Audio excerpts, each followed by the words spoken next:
So let's get one thing straight. I promised another video, but this time on one of my personal favorites when I was in middle school, SmackDown vs. Raw 2011.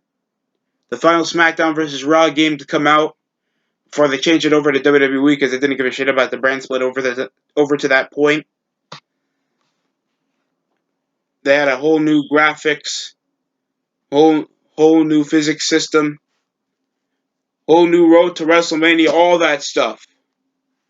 The soundtrack was interluding over pay-per-view theme songs and primarily just a lot of WWE theme songs. That would be kind of the thing for a majority of the run until 2K came out, where they had a supposedly short exclusive amount of soundtracks, and then they'll just give you the WWE theme songs. That would be the old thing. So it would be so the year would be 2010. So if you like Dashing Cody Rhodes and Jack Swagger's theme song, not the We the People stuff. It's like I don't like you. I don't want you. Actually, that's actually pretty catchy. I don't care what anybody says. That's a bit country. I mean, it's better. It's a bit catchy. But there is also the annoying ones from like 2K14, best game. Don't get me wrong. I do like 2K14. I like to play it back. Sadly, some mishap happened with the PlayStation 3. But other than that, it's only like it only takes a few days until you hear "God Save the Queen," beer brush, boo. But other than that, SmackDown vs. Raw 2011 had a lot of innovative stuff. Primarily, I talked about the playthrough system.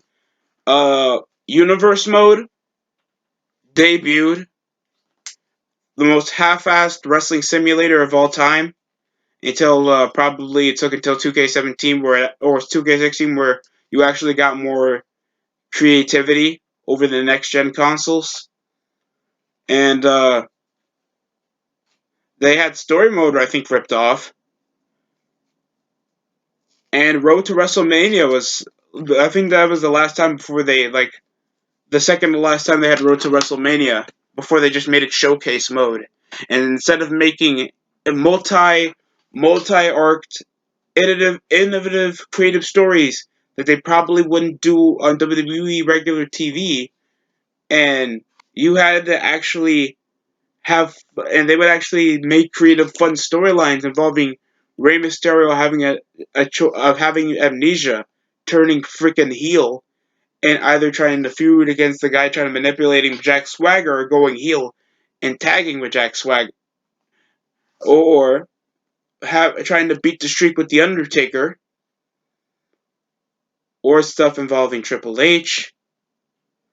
Stuff involving the women, but I guess like the least popular storylines in Road to WrestleMania are primarily the women, unless you account Road to WrestleMania from SmackDown vs. Raw 10.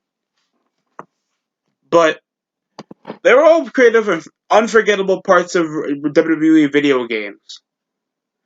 But primarily, when it came to SmackDown vs. Raw 11, even though the gameplay features were a bit lackluster, the gameplay itself is freaking innovative as all hell. The physics engine made nearly any part of hitting a commentary table, a steel chair, a, a steel step, the ramps, the ladders mean something. It made you feel like running over the ladders and actually making you interact and be more creative, especially over on TLC matches. It actually was fun gameplay, and it made for fun ass highlights if you were young and you had any sort of Elgato or some type of adapter, and you could just go to town and make some fun highlights involving Money in the Bank ladder matches, running over the ladders, doing triple decker somersaults and sentons. The creative sweep was pretty wide. Of course, I think we took our spare time making a Jeff Hardy, like always, over the last couple of years, because Jeff Hardy didn't come back to the WWE until 2017.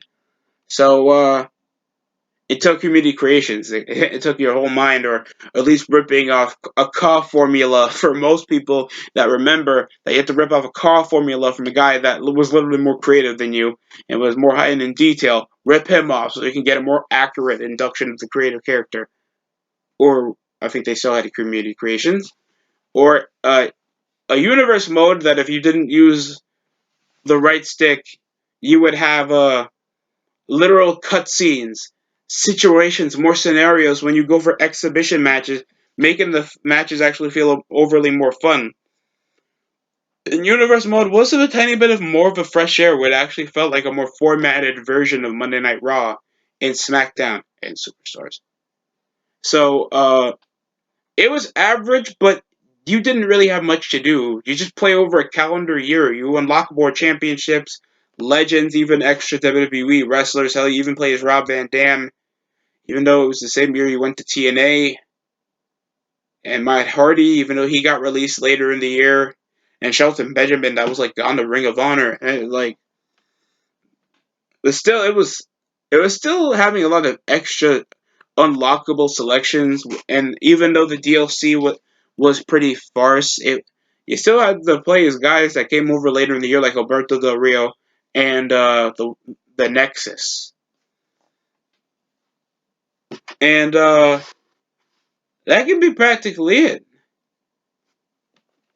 The gameplay system practically hasn't gone over that much of a change until we could say WWE 12, where the gameplay itself really wouldn't change until WWE 2K15, and now 2K15 is just getting more improved later on over the 2K titles. So it would be the last time you would see that central gameplay, even though it was a bit more easier to get behind over submission holds, grappling. It was just more simplistic gameplay, but it was just fun to result of just executing a move.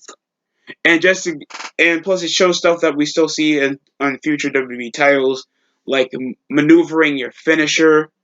Like you can actually change the direction of the chokeslam in AA and RKO, and it just feels more gameplays wise fun, and you don't really feel that anymore where it feels like a chaotic mess to play a wrestling game. It just feels like a simulated work rate fest over, oh, I need a side headlock, bro, I'm gonna hit you with a side headlock, wait, I'm gonna take you to the ropes, do it like, no, nobody wants that. I just want a wrestling game where I'm gonna beat the shit out of you and have fun while doing it. That's the fun part. But yeah, not that long over video. I'm not trying to be that in depth that anybody talks about, because a lot of people I see over on YouTube involved with wrestling talk about SmackDown versus Raw in more in depth detail.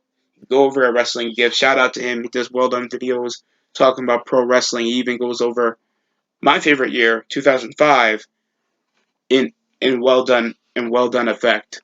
But yeah, that's practically all I gotta say. Hell, I might do 2K14 thanks I brought that in the thought earlier in the video. But yeah, thank you for watching. That's it for me.